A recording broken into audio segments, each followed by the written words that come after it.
मेरी प्रिय माताएं बहनों, हो जाओ सावधान, क्योंकि वर्ष 28 अगस्त रक्षाबंधन पर चंद्र ग्रहण लगने जा रहा है। इस ग्रहण को मामूली ग्रहण समझने की भूल गलती से भी मत कीजिएगा, क्योंकि ये साल का अंतिम और सबसे बड़ा चंद्र ग्रहण होने वाला है। इसलिए कोई भी बहन इस रक्षाबंधन पर भूल कर भी इस समय ना बांधे अपने भाई को राखी, वरना जीवन में आ सकती है बड़ी परेशानियां। क्योंकि इस रक्षाबंधन पर ग्रहण के साथ में भद्रा का साया भी रहेगा। तो आज हम जानेंगे भद्रा का समय इतने बजे से इतने बजे तक रहेगा, और इसी दौरान राखी बांधना माना जाता है बेहद अशुभ। आखिर किस समय राखी बांधनी है, किस समय भूलकर भी राखी नहीं बांधनी है, और ग्रहण के समय कौन सा काम करने से बचना है, जानिए पूरी जानकारी इस वीडियो में। और माताएं बहनों, इसी के साथ साथ में आपको 3 प्रकार की ऐसी राखी बताने वाला हूं जिन्हें भूलकर भी अपनी भाई की कलाई पर मत मानना, नहीं तो भाई कोई बड़े संकट में आ सकता है। इसलिए आज ही हो जाएं सावधान। बहाने राखी तो बांधती हैं, लेकिन उनको ये मालूम नहीं होता कि किस प्रकार की राखी भाई को बांधनी चाहिए, किस प्रकार की राखी का चयन करना है। आप सभी माताएं बहनों और भाइयों को रक्षाबंधन के इस पावन पर्व की बहुत बहुत शुभकामनाएं एवं बधाइयां। माताएं बहनों, भगवान श्री कृष्ण की कृपा आप सभी पर बनी रहे, आपके घर परिवार में सुख शांति बनी रहे, भाई बहन के रिश्ते में हमेशा प्रेम और विश्वास बना रहे, और माँ लक्ष्मी की कृपा से आपके जीवन में सुख समृद्धि का वास हो। इसी मनोकामना के साथ आज की वीडियो प्रारंभ करते हैं। प्रिय भक्तों, आज का विषय बहुत ही महत्वपूर्ण है, और इस विषय को लेकर इस समय बहुत सारे लोगों के मन में अलग अलग प्रकार के सवाल चल रहे हैं। अभी हाल ही में बहुत से YouTube चैनल, सोशल मीडिया सभी पर, व्हाट्सएप ग्रुप में बस यही सवाल चल रहे हैं। कहीं कोई कह रहा है कि रक्षाबंधन के दिन ग्रहण है, कहीं कोई कह रहा है कि ग्रहण के कारण राखी नहीं बांधी जा सकती, कोई पूछ रहा है कि राखी किस तारीख को बांधनी है, कोई पूछ रहा है कि सूतक कब से लगेगा, कोई पूछ रहा है कि क्या सूतक में भाई की कलाई पर राखी बांधी जा सकती है, कोई जानना चाहता है कि पूर्णिमा का व्रत कब रखा जाएगा, भगवान सत्यनारायण की पूजा किस समय होगी, और अगर किसी जगह पर ग्रहण दिखाई दे रहा है तो वहां रक्षाबंधन किस प्रकार मनाया जाएगा। तो आज मैं इसी वीडियो में आपके सभी सवालों का जवाब देने वाला हूं। इसलिए आज की पूरी जानकारी बहुत ध्यान से सुनिएगा, क्योंकि आज हम रक्षाबंधन की तारीख से लेकर पूर्णिमा तिथि, राखी बांधने के समय, ग्रहण की स्थिति, सूतक की मान्यता, सत्यनारायण भगवान की पूजा, पूर्णिमा व्रत और भाई बहन द्वारा किए जाने वाले धार्मिक कार्यों तक की बात बिल्कुल आसान भाषा में करने वाले। सबसे पहले आप सभी से एक छोटी सी प्रार्थना है कि अगर आपको ये जानकारी उपयोगी लगे तो वीडियो को एक बार लाइक जरूर कर दीजिएगा, और कमेंट बॉक्स में श्रद्धा से जय श्री कृष्ण जरूर लिखिएगा। साथ ही साथ चैनल को सब्सक्राइब जरूर ही कर लीजिएगा, ताकि इसी प्रकार की और भी ज्ञान से भरपूर जानकारी आपको सबसे पहले प्राप्त हो सके। भक्तों, भगवान श्री कृष्ण आपके परिवार की हर परेशानी को दूर करें और भाई बहन के इस पवित्र रिश्ते को हमेशा मजबूत बनाए रखें। तो आइए भक्तों, सबसे पहले उस सवाल का जवाब जानते हैं जो इस समय सबसे ज्यादा पूछा जा रहा है कि आखिर रक्षाबंधन 2026 में किस तारीख को मनाया जाएगा। देखिए, रक्षाबंधन का पर्व श्रावण मास की पूर्णिमा तिथि को मनाया जाता है। इस वर्ष पूर्णिमा तिथि 27 अगस्त की सुबह लगभग 9:08 से प्रारंभ होगी और 28 अगस्त की सुबह लगभग 9:48 तक रहेगी। इसी वजह से रक्षाबंधन का मुख्य पर्व 28 अगस्त 2026 को मनाया जाएगा। अब यहाँ बहुत सारे भक्तों के मन में ये प्रश्न आएगा कि जब पूर्णिमा 27 अगस्त से शुरू हो गई तो फिर रक्षाबंधन 27 अगस्त को क्यों नहीं मनाया जाएगा। तो इसे बहुत ही सरल भाषा में समझिए। किसी भी पर्व की तारीख केवल ये देखकर तय नहीं होती कि तिथि कब शुरू हुई। उस दिन की स्थिति, सूर्योदय, भद्रा और स्थानीय पंचांग के अनुसार शुभ समय भी देखा जाता है। रक्षाबंधन के लिए भी इन्हीं बातों को ध्यान में रखा जाता है। इसलिए इस वर्ष रक्षाबंधन 28 अगस्त को मनाया जाएगा। अब इसी के साथ एक और महत्वपूर्ण बात सामने आती है, और वो है ग्रहण। 28 अगस्त 2026 के आसपास चंद्र ग्रहण की खगोलीय घटना होने जा रही है, और इसी वजह से लोगों के मन में सबसे ज्यादा भ्रम पैदा हो रहा है। बहुत से लोग सोच रहे हैं कि अगर रक्षाबंधन के दिन ग्रहण है तो क्या रक्षाबंधन का पर्व बदल जाएगा, क्या बहन भाई को राखी नहीं बांध पाएगी, क्या पूर्णिमा का व्रत नहीं रखा जाएगा, और क्या भगवान सत्यनारायण की कथा नहीं हो पाएगी। तो सबसे पहले आपको ये बात समझनी होगी कि ग्रहण का होना और आपके शहर में ग्रहण का दिखाई देना, दोनों बातें एक जैसी नहीं होती हैं। ग्रहण एक खगोलीय घटना है जो पृथ्वी के अलग अलग हिस्सों से अलग अलग प्रकार से दिखाई देती है। किसी स्थान पर पूरा ग्रहण दिखाई दे सकता है, किसी जगह उसका कुछ भाग दिखाई दे सकता है, और किसी जगह पर ग्रहण दिखाई ही नहीं देता। इसलिए केवल ये सुन लेना कि 28 अगस्त को चंद्र ग्रहण है और उसके बाद पूरे भारत के लिए एक ही धार्मिक नियम बना देना सही तरीका नहीं है। अपने स्थान की स्थिति और स्थानीय पंचांग को देखना बहुत जरूरी है। अब आइए थोड़ा सरल तरीके से समझते हैं कि चंद्र ग्रहण होता क्या है। आप सभी जानते हैं कि चंद्रमा रात के आकाश में हमें चमकता हुआ दिखाई देता है, लेकिन चंद्रमा अपना प्रकाश स्वयं पैदा नहीं करता। सूर्य का प्रकाश जब चंद्रमा की सतह पर पड़ता है तो हमें चंद्रमा चमकता हुआ दिखाई देता है। अब जब सूर्य, पृथ्वी और चंद्रमा एक ऐसी स्थिति में आ जाते हैं कि पृथ्वी सूर्य और चंद्रमा के बीच आ जाती है और पृथ्वी की छाया चंद्रमा पर पड़ने लगती है, तब चंद्र ग्रहण की स्थिति बनती है। यही वैज्ञानिक रूप से चंद्र ग्रहण है। इसमें कोई रहस्यमय बात नहीं है, बल्कि ये खगोलीय घटना है जिसका अध्ययन वैज्ञानिक वर्षों से करते आ रहे हैं। लेकिन हमारे सनातन धर्म में ग्रहण से जुड़ी धार्मिक मान्यताएं भी बहुत पुरानी हैं। हमारे यहाँ ग्रहण को राहु और केतु से जुड़ी कथा के माध्यम से समझाया जाता है। समुद्र मंथन की कथा में जब देवताओं और असुरों को अमृत प्राप्त हुआ तो भगवान विष्णु ने मोहिनी रूप धारण करके अमृत का वितरण किया। उसी समय एक असुर देवताओं की पंक्ति में जाकर बैठ गया। सूर्यदेव और चंद्रदेव ने उसे पहचान लिया और भगवान विष्णु को बता दिया। भगवान विष्णु ने सुदर्शन चक्र से उसका सिर उसके शरीर से अलग कर दिया, लेकिन तब तक अमृत की बूंद उसके शरीर में पहुंच चुकी थी, इसलिए वो अमर हो गया और उसके सिर को राहु तथा धड़ को केतु के रूप में जाना गया। धार्मिक मान्यता के अनुसार राहु सूर्य और चंद्रमा से शत्रुता रखता है और समय समय पर उन्हें ग्रसता है। इसी घटना को ग्रहण से जोड़ा गया है। अब देखिए, विज्ञान ग्रहण को एक खगोलीय घटना बताता है और धर्म इसे अपनी आध्यात्मिक परंपरा और कथा के माध्यम से समझाता है। दोनों को अपने अपने स्थान पर समझना चाहिए। हमें विज्ञान को छोड़ने की जरूरत नहीं है और अपनी परंपरा को भूलने की भी जरूरत नहीं है। विज्ञान हमें ये बताता है कि ग्रहण किस कारण से होता है और धार्मिक परंपराएं हमें ये बताती हैं कि ग्रहण के समय किस प्रकार संयम और साधना की जाती रही है। इसलिए इस विषय को लेकर डरने की बिल्कुल आवश्यकता नहीं है। अब बात करते हैं सूतक की, क्योंकि रक्षाबंधन और ग्रहण को लेकर सबसे ज्यादा सवाल सूतक को लेकर ही पूछे जा रहे हैं। पारंपरिक हिंदू मान्यता के अनुसार चंद्र ग्रहण से लगभग 9 घंटे पहले सूतक माना जाता है। लेकिन यहाँ सबसे जरूरी बात यह है कि सूतक के नियमों को लेकर अलग अलग परंपराएं और पंचांग मिलते हैं और ग्रहण की दृश्यता भी स्थान के अनुसार बदलती है। इसलिए यदि किसी स्थान पर ग्रहण दिखाई ही नहीं देता तो वहां सूतक के नियमों को लेकर भी स्थानीय पंचांग और परंपरा को ही प्राथमिकता दी जाती है। इसे लेकर किसी भी प्रकार की अफवाह या डर फैलाने की जरूरत नहीं है।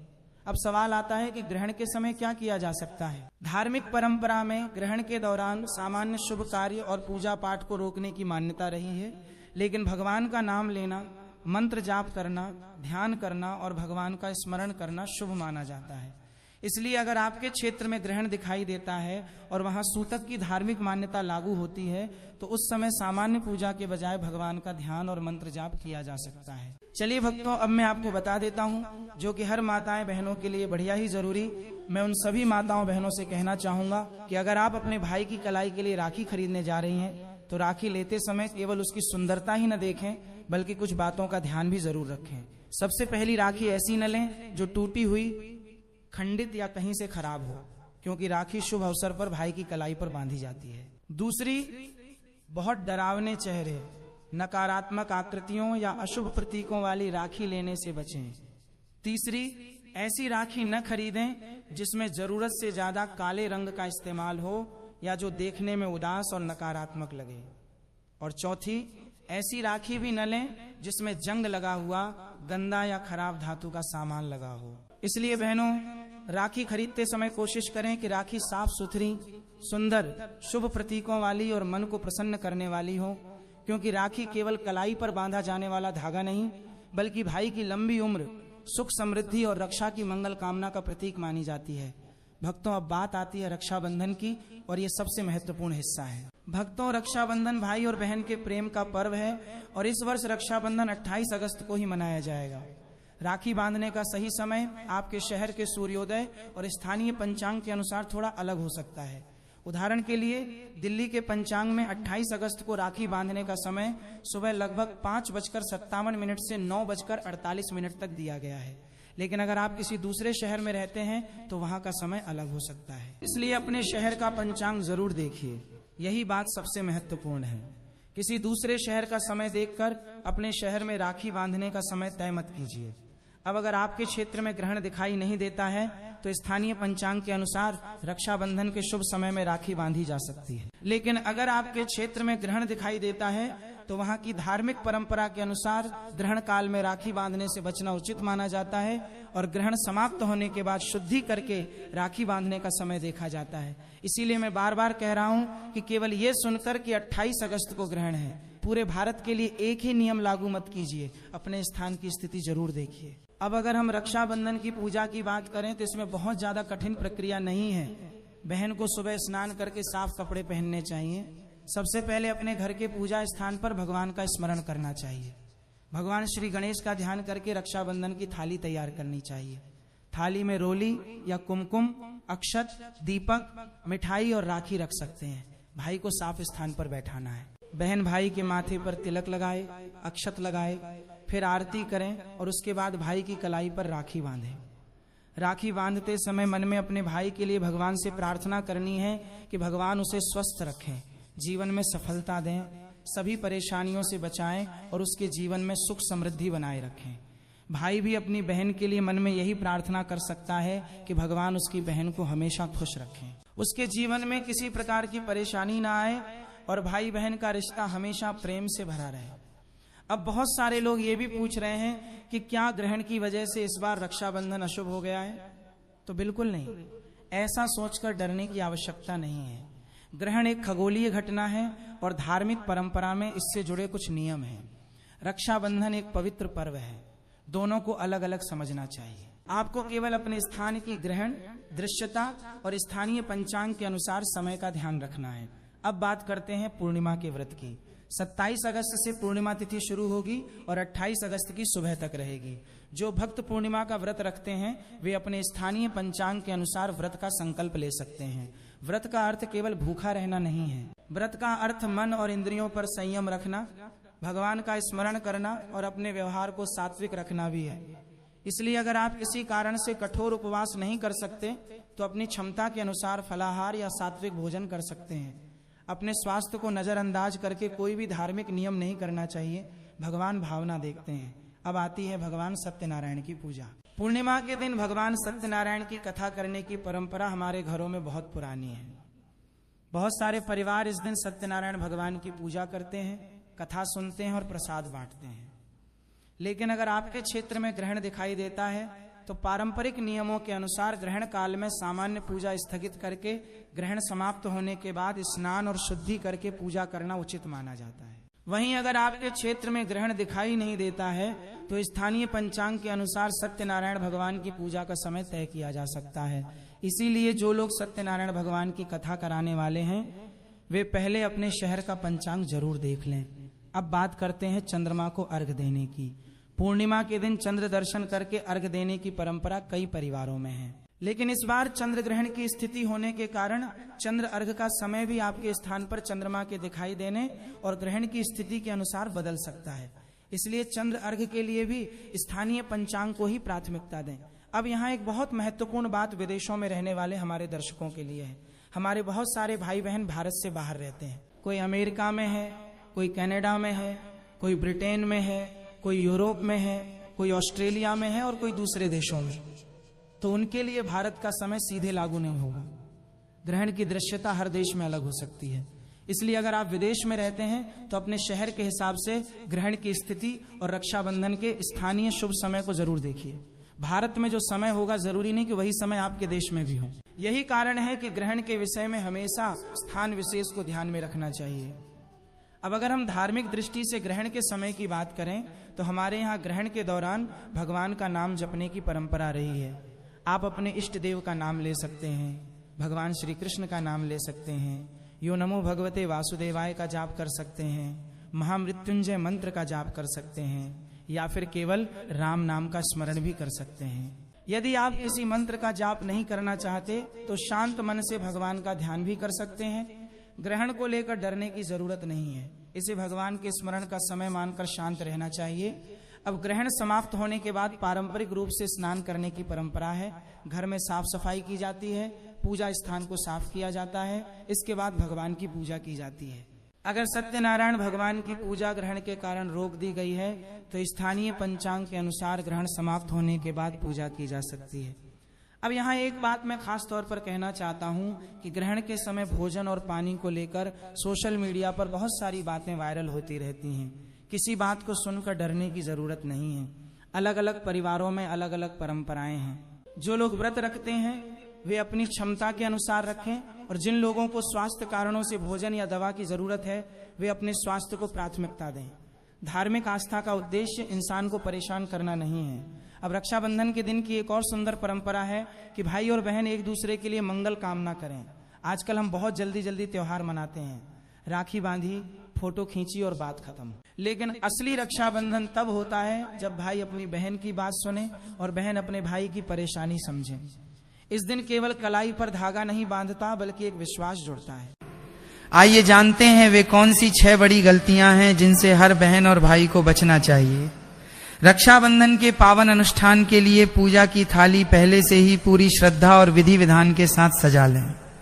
थाली में रोली या कुमकुम, अटूट अक्षत चावल, घी का प्रज्वलित दीपक, शुद्ध जल या गंगा जल तथा शुभ रंग की राखी अवश्य रखें। यदि संभव हो तो थोड़ी सी मिठाई भी थाली में शामिल करें, जिससे राखी बांधने के बाद भाई का मुंह मीठा कराया जा सके।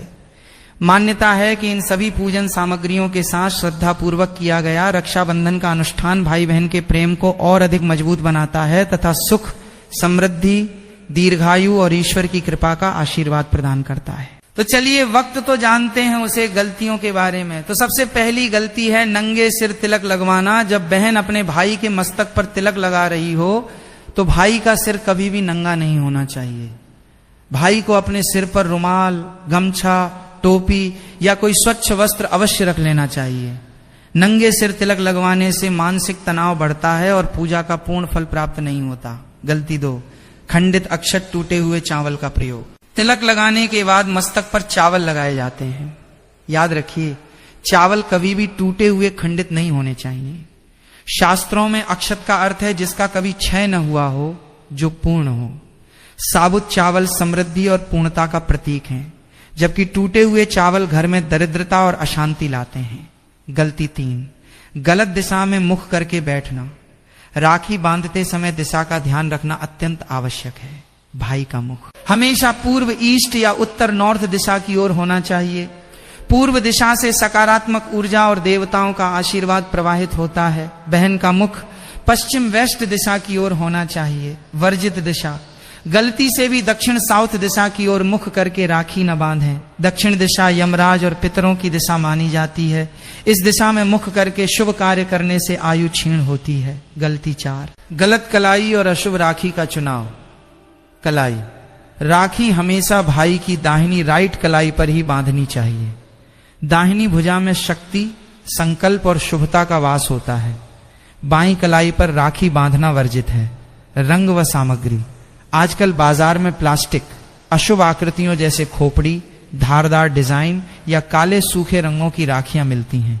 ऐसी राखियां भूलकर भी न खरीदें। हमेशा सूत, रेशम, कलावे या रोली से बनी लाल, पीली, गुलाबी या नारंगी रंग की पवित्र राखी ही चुनें। गलती 5, उपहार देते समय असावधानी। राखी बांधवाने के बाद भाई अपनी सामर्थ्य अनुसार बहन को उपहार देते हैं, परंतु उपहार चुनते समय शास्त्रों के इन नियमों का ध्यान रखें। क्या न दें?